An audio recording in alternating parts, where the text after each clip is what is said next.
painting the GoPro 3 and 3 Plus housing, depending on which model you have. This is the standard GoPro 3 housing, or the 3 Plus, they consider this the dive housing for it. This is my GoPro Hero 2 housing that I painted kind of like a digital camo look.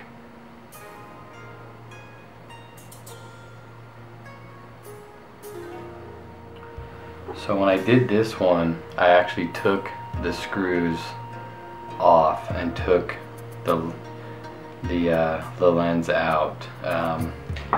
Due to not having the special screwdriver that I need for this, I'm actually just going to be masking this off, and I think that might actually be easier. But anyway, what we're going to be doing is taping off this lens area along with some few other spots, like you can see, like I did on the Hero 2 case, so that we can still see the LCD and the status lights as well, and then also your indicator lights, so when the camera is actually recording. So I'll go ahead and get taping now. And I just use like they call it frog tape. It's just the like green painter's tape. Pretty much any tape will do as long as it's able to block paint.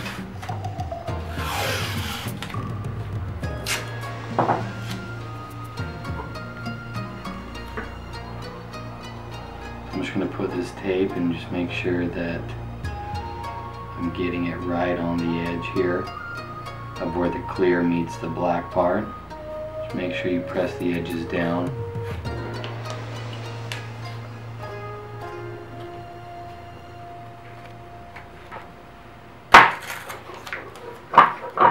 Okay, then once you get it all around the edges here,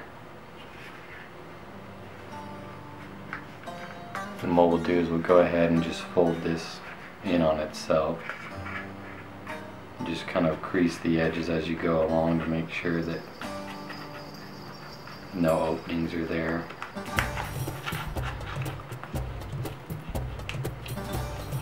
And if you want, for good measure, just maybe add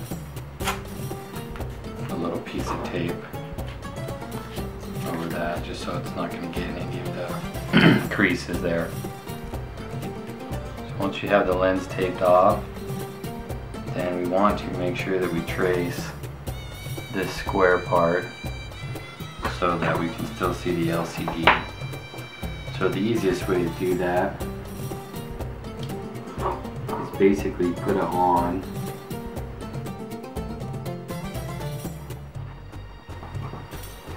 Put it on and press it down so you can feel the end in there. And I just get an X-Acto knife and just cut out where you want to take that tape.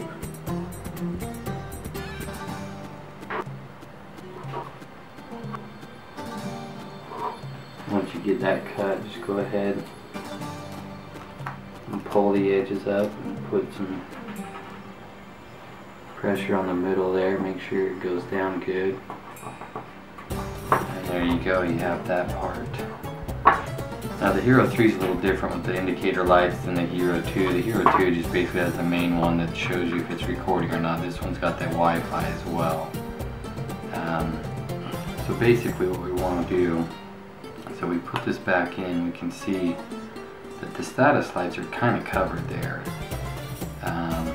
Probably what I'm going to do, just to make it easier, is just maybe do kind of like a rounded area there instead of trying to get it perfect. I think it'll be too hard to try and get the circles perfect there. Okay, so I retraced it and I actually put it on the tape directly, that way I'm not losing any of the adhesion from it. So I'm just going to go ahead and fill this up. I'll just rip it off right here. Now I'm going to actually use some scissors to go ahead and cut this out. Another thing too that I like to do is I like to make this circle just slightly bigger than the actual LED size, and the reason I do that is because that way you can see the light flashing more of an angle. If you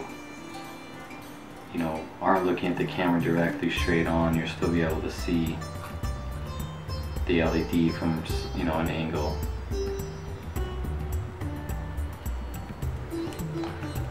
Alright, so once you have that cut out, go ahead and put the camera underneath the housing here, and then place this where it needs to be. I think what I'll do is I'll actually make another circle as well and just cut that one in half, so that way I can put it on the Wi-Fi light as well, because even though I don't use that as often, I still want to make sure that I have that available. So I just kind of drew a half circle there. Go ahead and cut this out.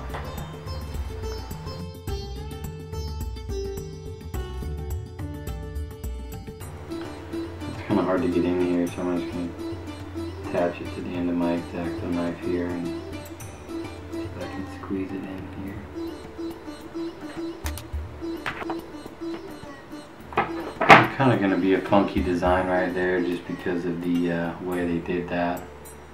But I'd rather do that than not have any status light on my Wi-Fi. Just trimming up this small piece that came across here.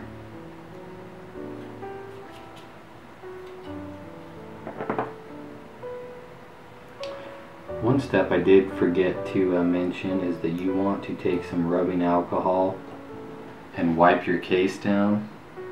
That way it's going to be free from any oils or anything from your hands, dirt, and you'll have a better chance of the paint sticking as well as your tape for the prep work. You are going with page 57? Okay, now I don't know if you can see, but on this I didn't paint this top part. And the reason I did that is because I wanted this to lay as flat as it can be across that. I didn't want to have any paint holding that up for a chance that it come undone. With this housing, it does lock, but I don't know if you can see, there's a little tiny tab right here that locks on. So I'm actually not going to paint anything in this section. Another section too is just down here.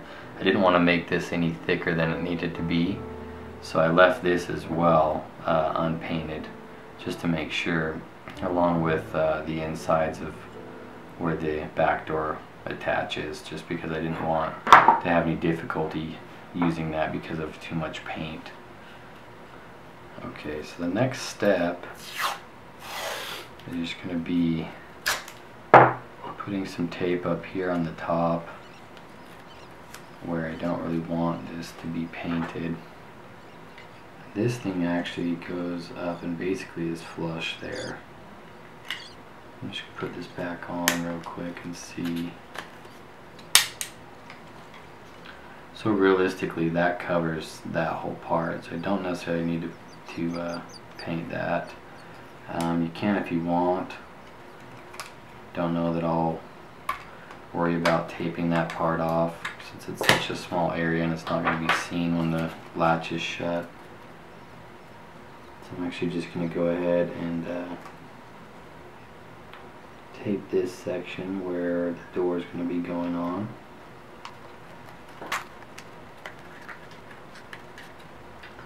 Now some of this will be exposed, so I'll go ahead and trim just a little bit here.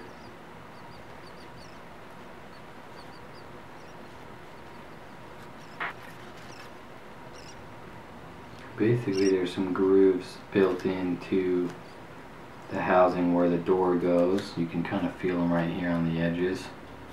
That's what I'm following here with the tape. I'll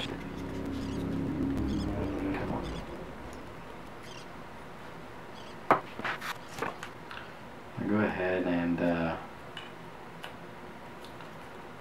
going to get this pretty close to the case. At least in my opinion, so you're not trying to fight any of the paint stuff.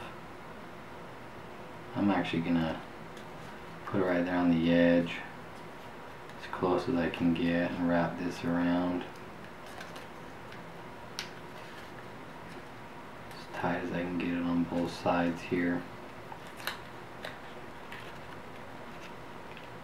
And that way I don't have to worry about that. I also want to get where the back door actually goes in as well. So I'm just going to throw a piece of tape across this.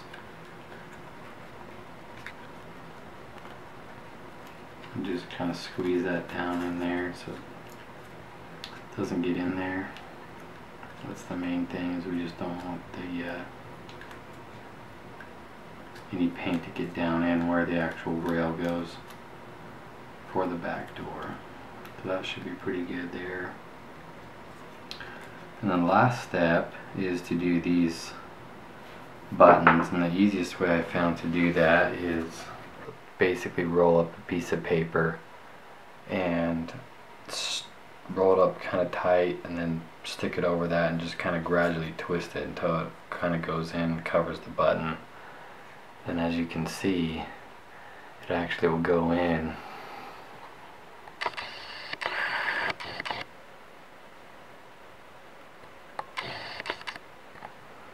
quite well, cover the button area. So do this on the other ones as well.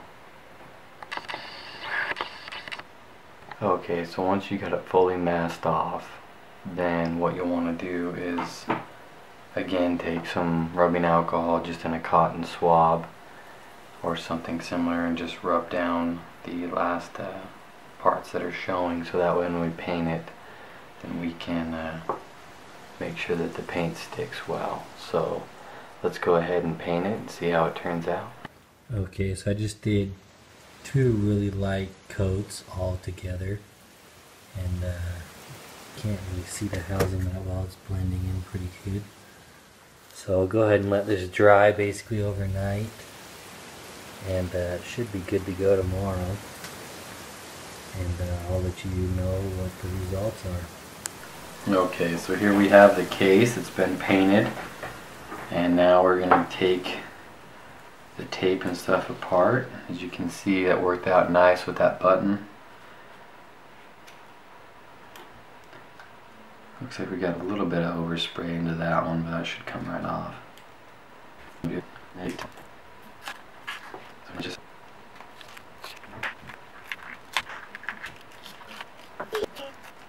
So we got the lens here, looks pretty good still. Okay, now for the rest of these smaller things, we'll go ahead and just use the X-Acto knife here and just peel it up real slow and careful.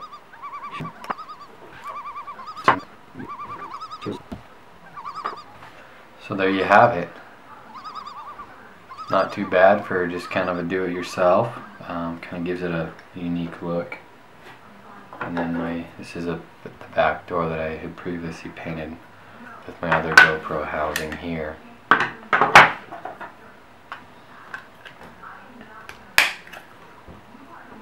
go ahead and put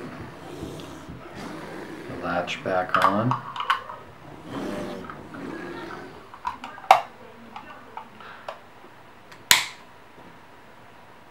There you have it.